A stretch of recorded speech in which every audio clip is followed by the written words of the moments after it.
নমিয়া বুদ্ধে মাগিয়া লইলা পাদ নখ গণাতা স্থাপিয়া দীক্ষিত পাষাণ কাননে তাহারই উপরে রচিলা যতনে অতি অপরূপ শিলাময় স্তূপ শিল্প শোভার সাপ।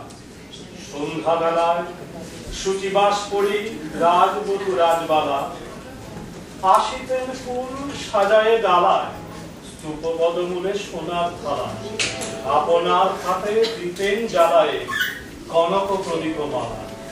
বহে নিরন্তর অনন্ত আনন্দ ধারা বহে নিরন্তর অনন্ত আনন্দ ধারা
রাজা হলো যাবে পিতার আসনে আসি পিতার ধর্ম শোধিতের স্রোতে মুক্তিয়া ফেরিল রাজপুরী হতে সপিল যজ্ঞ অনল আলোতে বৌদ্ধ শাস্ত্র রাশি কহিল ডাকিয়া অজাত শত্রু রাজপুর নারী সবে বেদ ব্রাহ্মণ রাজা ছাড়া আর কিছু নাই ভবে পূজা করিবা এই কটি কথা যেন মনে সার বুঝিলে বিপদ হবে।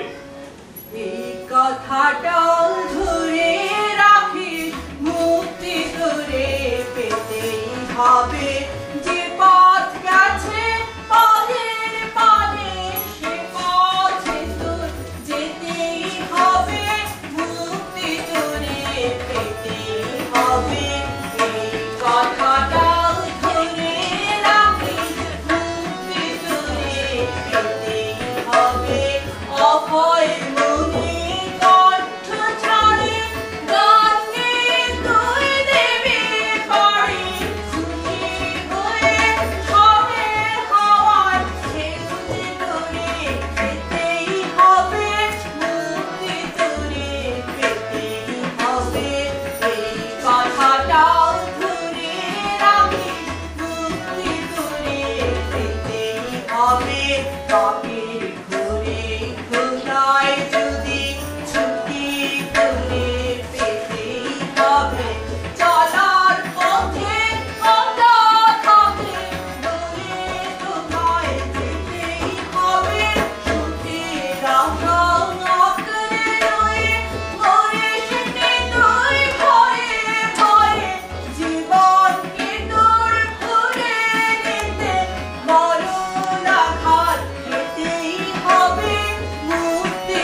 শ্রীমতী নামে সে দাসী পুণ্য শরীরে রাহিয়া পুষ্প প্রদীপ থালায় বাহিয়া রাজমহিষীর চরণে চাহিয়া নীরবে দাঁড়ালো আসি শিহরে সভয়ে মহিষী কহিলা এই কথা নাহি কি মনে অজাত শত্রু করেছে রটনা স্তূপে যে করিবে অর্থ রচনা শুলের ওপর মরিবে সে জানা অথবা নির্বাসনে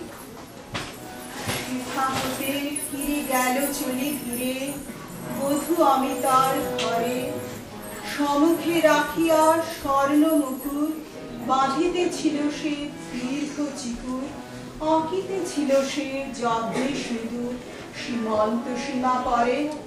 শ্রীমতীরে হেরি বাঁকি গেল রেখা, কাঁপি গেল তার হাত, কহিল অবোধ কি সাহস বলে এনেছিস পূজা, এখনই যা চলে, কে কোথা দেখিবে, ঘটিবে তাহলে বিষম বিপদ পাত। অস্তরবি রশ্মি আভায় খোলা জানালার ধারে, মারি শুকনা একাকিনী পড়িতে নিরতি কাব্য কাহিনী।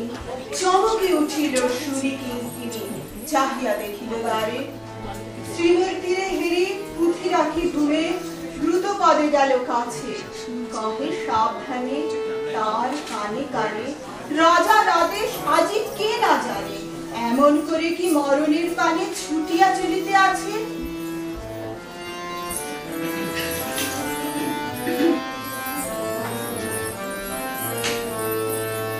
আমার